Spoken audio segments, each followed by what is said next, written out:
of overage vehicles in Delhi brought in arbitrarily. Was there any scientific study or research conducted which became the basis for such a move? Times Now has accessed an RTI reply from the Commission of Air Quality Management in NCR and adjoining areas, which categorically confirms that the CAQM did not do any research or study regarding pollution which is caused by diesel vehicles which are 10 years old and petrol vehicles which are 15 years old. The RTI reply further reveals that there's no such study which is available from any other institution or department. And you can see a copy of that RTI which is there on your screens, which actually talks about this. The larger question then remains, on what basis was this actually carried out? While we have seen word about technical studies, etc., is it possible for such a big decision to have been taken without adequate preparations on ground or studies on ground? Listen in. So I asked CAQM whether they have done any scientific study or research which proves that this vehicle causes pollution. The answer was no. Then I asked them whether any other institute or organization then has done any such study. Then again the answer was no. The response was that this decision was taken basis of the Honorable Legality orders which was given in 2014. Although we all know that vehicles causes pollution, but there is no scientific study or research which proves that only the 10 years or 15 years older vehicle will cause more pollution as compared to 3, 5 or 10 year or 8 years old vehicle. So point here is that the vehicle should be maintained. Just imagine, viewers, this impacts about over 500,000 vehicles, 62 lakh end-of-life vehicles in the national capital, with 41 lakhs being two-wheelers. But in order to ban them was brought in without any pollution study or research. The vehicle ban was put on hold till November 1st, but concerns amongst the owners of overage vehicles remain. Let's quickly take a look at the timeline from the rollout of the overage vehicle ban policy to the pause put on it. And this is really what has transpired. On the 1st of July 2025, the Delhi government rolled out no fuel for old vehicles as its policy. Now, what does this mean? In fact, the Delhi government put the policy on hold following the tremendous amount of public backlash that it received in response to this. The government cited logistical hurdles and infrastructure gaps to actually go ahead and say that they can't do this. On the 8th of July, the CAQM then deferred the ban on refueling of these overage vehicles to the 1st of November. And later, the Delhi government moved the Supreme Court challenging this blanket ban. So this is, of course, what has transpired. And in fact, this is exactly why, in fact, the entire series of moves is in fact questionable as to why there was no thought process. Remember, the matter is currently in the Supreme Court, and the Delhi government had moved the top court challenging the blanket ban on the end-of-life vehicles, calling for a more nuanced, emission-based regulatory framework. And crucially, the Delhi government has urged the Supreme Court to direct the CAQM to conduct comprehensive scientific studies to determine the real-world impact of overage vehicles on air quality. They've said that the age-based ban lacks scientific backing. It's a disproportionate move which affects middle-class citizens. Why wasn't all of this thought about earlier? Because this is something that affects people like you and me. Many questions that arise, and what were they doing after the courts had ordered this for years? Why was it not challenged in court is a big question that still remains. Listen in to the war of words, politics breaking out over this issue. Vehicle जो है as के हिसाब से नहीं बल्कि pollution के हिसाब से बैन होने चाहिए। मेरा आज भी मानना है कि जो व्हीकल 10-10 साल चल रहे हैं उनमें से बहुत ऐसे हैं कि वो 10 साल के अंदर ही बहुत ज्यादा पोल्यूशन दे रहे हैं, और हजारों और लाखों ऐसे हैं जो 10 साल के बावजूद भी पोल्यूशन दे रहे हैं, क्योंकि 5-10 हजार किलोमीटर ही चले हैं। तो मेरा मानना है कि मापदंड जो है वो पोल्यूशन होना चाहिए, ना कि एज होना चाहिए, जिसको लेकर हमने माननीय सुप्रीम कोर्ट के पास भी अपनी दरख्वास्त रखी। End of life vehicles or EOLs are 6 to 8 times more polluting than new vehicles.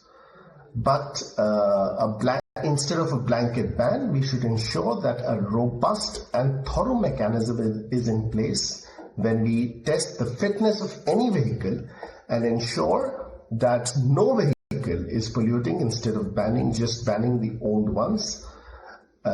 This is what will ensure that the amount of emissions coming out from any vehicle will be decreased and the air quality gets better. ये CAQM कह रहा है कि भाई हमारा कोई ऐसा research ही नहीं है कि डीजल की गाड़ियां 10 साल में और 15 साल में पेट्रोल की गाड़ियां इतना प्रदूषण देती हैं कि वो चलाने योग्य नहीं रहती, उस पर प्रतिबंध लगा देना चाहिए। ऐसा कोई रिसर्च CAQM का नहीं है।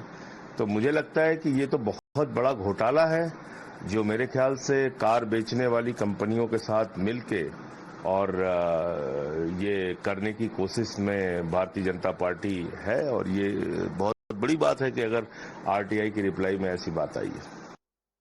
To own a car for a middle class family, it is a distant dream, and the policy of making the diesel vehicles after 10 years and petrol vehicles after 15 years as redundant and they cannot be used is totally unjustified. I feel that the central government and the Delhi government has done this under the pressure of the automobiles. Central government should rethink on barring the vehicles to be used after 10 years for diesel and 15 years for petrol. With politics breaking out over the latest RTI revelation, what can we expect in the national capital from here on? Isha is with us. Isha, it's a big story that you've broken, that there was no adequate research done. There was no study done by the CAQM. Why then was it implemented is a question that we are asking. And what were governments, both present government that was implementing it and past government that knew what the apex court orders meant, why did they not take adequate action to provide relief to their voters, particularly the middle class voters who are directly impacted by such a ban? Isha. Right, absolutely. So the Center for Air Quality Management had announced that end-of-life vehicles will not only be just fuel be denied to them, they will be taken for immediate scrapping. And that is what led to massive panic and widespread panic across the national capital.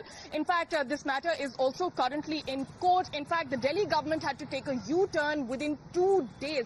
And now a serious matter has come to the fore with the RTI, which is now disclosing that there is no scientific study to prove that there is actually scientific backing for this particular ban to have taken place. And this ban, as you were also pointing out, impacts millions of people and several middle class people as well, for them owning and it affects us equally. And this particular matter has impacted the middle class deeply, and now the matter is in Supreme Court. The Delhi government had to take a U-turn within 2 days. In fact, when we did a spot check of the matter, when we visited petrol pumps, we found them to be eerily empty the day the ban was announced. In fact, petrol pump owners also told us that car owners have asked them to fill petrol in bottles. So that signified the fear that all they right. had. So there's a big issue there in terms of the implementation, and serious questions all around as to what's been happening in the national capital in the name of fighting pollution, which is of course a very, very valid concern. Is the way that it's been implemented and executed questionable? Certainly there are many, many such questions that arise. Thanks so much, Isha, for bringing us that exclusive report. Let's quickly open this up and take it across to our guest. Joining us with us is Neoma Gupta, spokesperson of the BJP. We have Vimlendu Jha, environmentalist, joining us. Advocate Vandana Sinha is spokesperson of the Aam Aadmi Party. Kapil Madan, advocate and political analyst, is joining us. Let me start with you first. Neoma Gupta, we've seen the flip-flops of the BJP government. Soon after coming into power, this was one of their top agenda items. But the very implementation of this, the very fact that the government had to do a U-turn while putting out this particular scheme, and certainly while the idea behind it to reduce pollution, while it may have been laudable, the point is the implementation of it in the manner in which it affects lakhs of people across the national capital has left much to be desired. What's worse is there was no study, no analysis done before implementing it. Good evening, Madhav.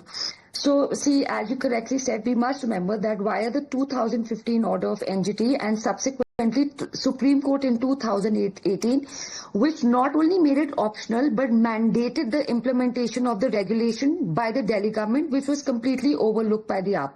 Despite this, Delhi government did it, but Delhi government felt it was not apt to simply enforce a blanket ban on old vehicles without considering the various ramifications and complexities of the decision, such as, it was not in spirit of the Central Motor Vehicle Act, which was Section 59, which indicated that a vehicle banned for exceeding its life shouldn't be used anywhere. Currently, many banned vehicles from Delhi go to Tier 2, Tier three cities, sometimes even larger cities, where they subsequently sort of escape any sort of further scrutiny. So this is like illogical, and it can't be justified solely by saying that pollution levels are lower over here. So but ma'am, why was it brought in the first place then? So as I said, 2018 Supreme Court had mandated the same to happen. So it was not an option.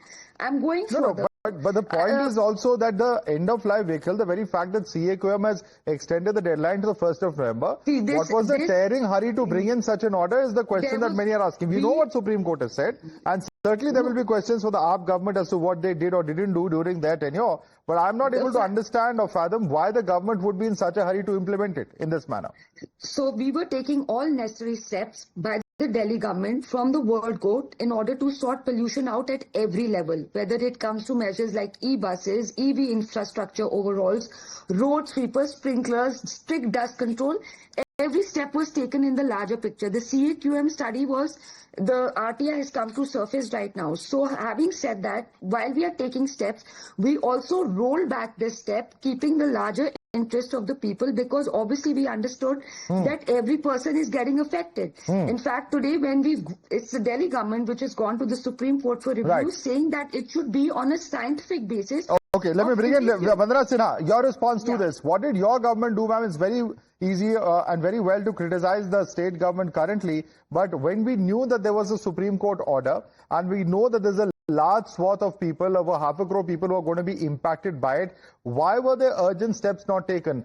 Electrification of public transport, for instance, is something that the AAP government dragged its feet on for several years, and that's all a matter of public record, Vandana Sinha.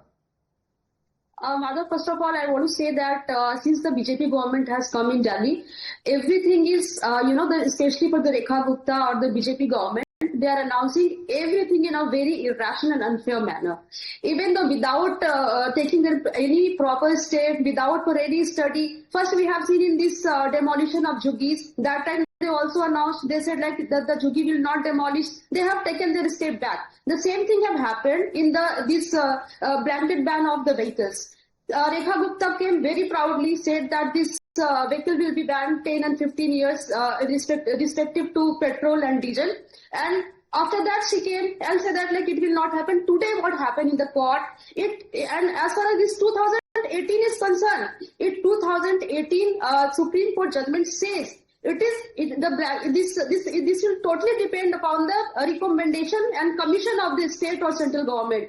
They have not imposed, it was not mandatory. And what the BJP government did in the last years, and who was the most sufferer? The middle class family. The middle class family, because we have seen when this announcement was made by Rekha Gupta, there are many middle class families, they sold out their vehicles in a very lesser price. No, that's fine, ma'am. Ma'am, that's fine. But the question is that if the ultimate purpose is to tackle pollution in the NCR, which is a burning issue, there's no doubt that it affects the lives of all of us in the NCR, reduces the life expectancy. There are many other measures which could have been introduced, and I want to bring in Vimlendu Jha on this. Vimlendu Jha, as somebody who's perhaps supporting this move, and you may have very good reasons to do so, the point is there are still diesel vehicles being registered in the National Capital Region. Electric vehicles, where the penetration may have increased over the last few years, it should have been on a war footing. Diesel generators are still operational across the NCR. All of these are big polluting factors. Construction, for instance, is rampant in the national capital, but there's no curbs, no checks on it. Absolutely, Madhav. So just, 2 wrongs or 3 wrongs or multiple wrongs on the front of air quality governance cannot really justify this one measure that we're talking about. We need to understand that our love, nostalgia, concern for our old cars that we actually have cannot be more important than the lungs of our children. When in the same breath that you actually talked about the data, that every third child actually has asthma, the life expectancy reduces by 10 to 12 years. There's no doubt, and please understand one thing, there's something called road readiness and there's something called airworthiness. So roadworthiness is very, very different. A car, just because you get a PUC certificate, that does not mean every scientific, and by the way, this is very misleading to say that there's no scientific data to prove that old vehicles don't pollute. Old vehicles pollute. You will not believe that if you were actually flying a 10-year-old diesel vehicle in London, you actually have to pay 1,800 rupees per day. In Singapore, any diesel vehicle more than 10 years is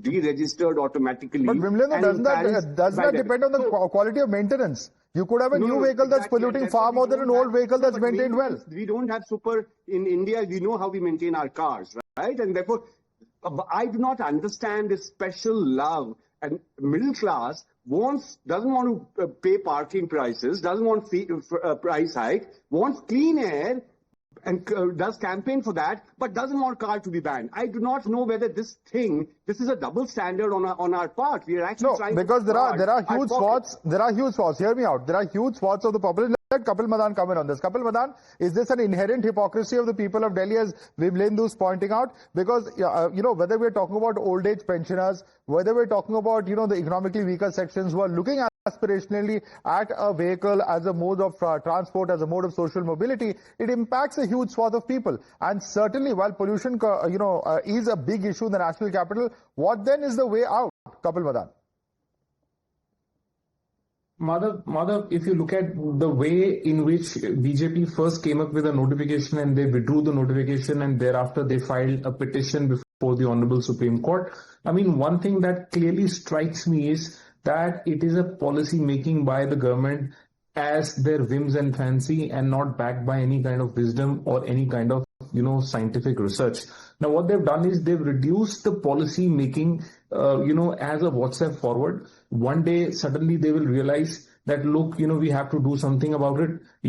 They will not carry out any research and they will come up with a whimsical and, irrational and illogical idea of banning petrol at the petrol pump for these vehicles. Now, I ask a question. In fact, RTO also comes under the Delhi government. If they really wanted to curb the life of any vehicle, why would you charge road tax for 15 years? And after 10 years, you will say that, we will not, give you petrol. I mean, is it sounding any kind of logic? I mean, it's horrendous to have this kind of a logic. What they have done is they are treating people of Delhi as lab rats. They are just trying to do some experiments here. I'm sorry. I mean, the governance can't be like this. Absolutely. You can't come up, with any kind of illogical policy and thopo on people without there being, any kind of science backing it, without there being any kind of research backing it, and without there being, checking your own RTO. All right. Well, definitely on a war footing, measures are needed for the national capital. People have been dragging their feet for very long. I would like to have had a much longer discussion on this. Unfortunately, we are out of time, but people are watching because, there has been a lot of criticism of the Aam Aadmi Party. First, they criticized the Punjab government, and despite having governments in both Delhi and Punjab, the levels of pollution may have marginally gone down, but the problem persisted. Will the BJP government at the national capital be any different? Will it take some drastic steps to ensure Delhi's air is cleaner for its senior citizens, for its youth and children? These are some things that, in fact, the citizens of Delhi and the people of India are watching out for. Thanks so much for joining us this evening, Neoma Gupta, Vimlendu Jha, Vandana Sinha and Kapil Madan.